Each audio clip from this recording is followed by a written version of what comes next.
Sir ஒரே ஒரே ஒரே ஒருத்தர் உங்ககிட்ட ஒரு சில கேள்விகள் கேட்கணும்னு ஆசைப்படுறாரு. அவங்ககிட்ட நிறைய கேள்விகள் இருக்கும், எங்ககிட்ட இருக்கும். பட் கேட்க போகிறவர் ரொம்ப ஸ்பெஷலான ஒருத்தர், உங்களுக்கு ரொம்ப தெரிஞ்ச ஒருத்தர். அவர்கிட்ட மட்டும் ஒரு சில கேள்விகள் பார்த்துலாமா சார்?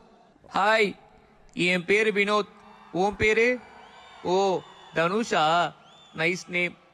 எனக்கு உங்ககிட்ட சில முக்கியமான கேள்வி கேட்கணும். கேட்டுக்கவா? ஹீரோனா நல்லா சிகப்பா இருக்கணும்ன்றதை எப்படி தலைவர் உடைச்சாரோ அதே மாதிரி ஒரு ஹீரோனா நல்லா கட்டு மஸ்தா இருக்கணும்ன்றதை உடைச்சு இன்னைக்கு இவ்வளவு பெரிய ஸ்டார் ஆயிருக்க. ரொம்ப கஷ்டமா இருந்திருக்கும்ல? ஓகே, நான் முன்னாடியே சொல்லியிருக்கேன், ஒல்லியா இருந்தாலும் கில்லிமான்னு. இப்போ நான் இங்க வெறும் ஆக்டரா தான் இருக்கேன். ஆனா அங்க நீ கேமரா முன்னாடி ஆக்டும் பண்ற, கேமரா பின்னாடி ஆக்ஷன் கட்டும் சொல்ற.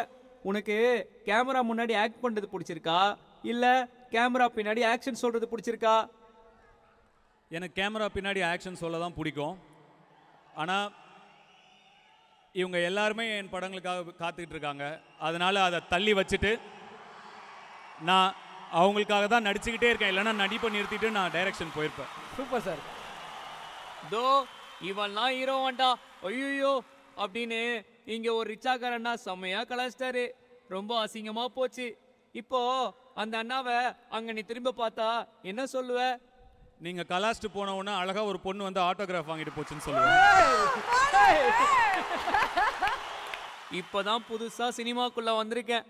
எனக்கு நிறைய கனவு இருக்கு. ஆனா நீ அங்க இதெல்லாம் சாதிச்ச ஒருத்தனா கெத்தா நிக்கிற. அங்க நிக்கிற உனக்கு வேற ஏதாவது கனவு இருக்கா? இருக்கு, நிறைய இருக்கு. அந்த டைமில் நான் நேஷ்னல் அவார்டு வாங்கினேன்னு சொன்னால் எல்லாம் சிரிச்சிருப்பாங்க, கிண்டல் பண்ணியிருப்பாங்க. அதே மாதிரி இப்போ இருக்கிற கனவையும் அதே மாதிரி அமைதியாக மனசுக்குள்ளேயே வச்சுட்டு அடிச்சுட்டு பேசுவோம். நம்ம பாட்னு ஓம் நமச்சிவாயான்னு இருக்கோம். ஆனா கோலிவுட்ல எந்த பிரச்சனை வந்தாலும் அத நம்ம கணக்குலயே எழுதுறானுங்களே.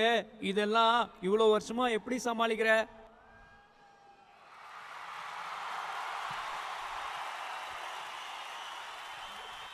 பசங்கெல்லாம் சோகமா இருக்கிறப்போ உன்னோட மோட்டிவேஷன் ஸ்பீச் தான் கேக்குறாங்களாம். ஆனா நீ சோகமா இருக்கிறப்போ யார் பேசுறத கேப்ப? நான் ஓம் நம சிவாயன் சாண்ட் தான் கேட்பேன், மெடிடேட் பண்ணுவேன். அவ்வளோதான். அவ்வளோ ஈஸியாக நம்ம சோகமும் ஆகிட மாட்டோம். நான் தான் சொன்னேன்ல, சந்தோஷம் உள்ளதாக இருக்கு. இன்னைக்கு நான் இங்க தனியா நடிச்சிட்டு இருக்கேன். ஆனா அங்க உன் பின்னாடி பாரு, எவ்வளோ பேர் இருக்காங்க.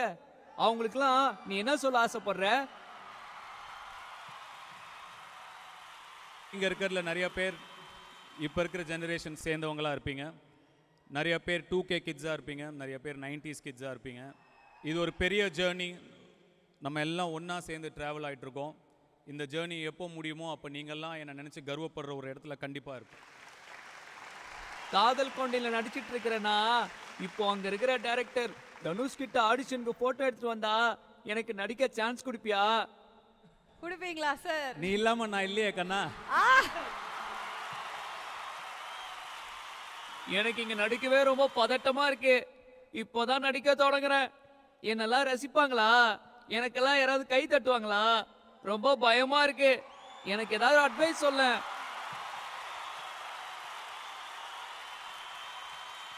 உற்றாத தம்பி, உற்றாத. அடுத்து வர 50 வருஷம் அப்படியே நின்று பேசும். உற்றாத. இந்த சாவை பந்தயம் அடிக்கிற சாவை.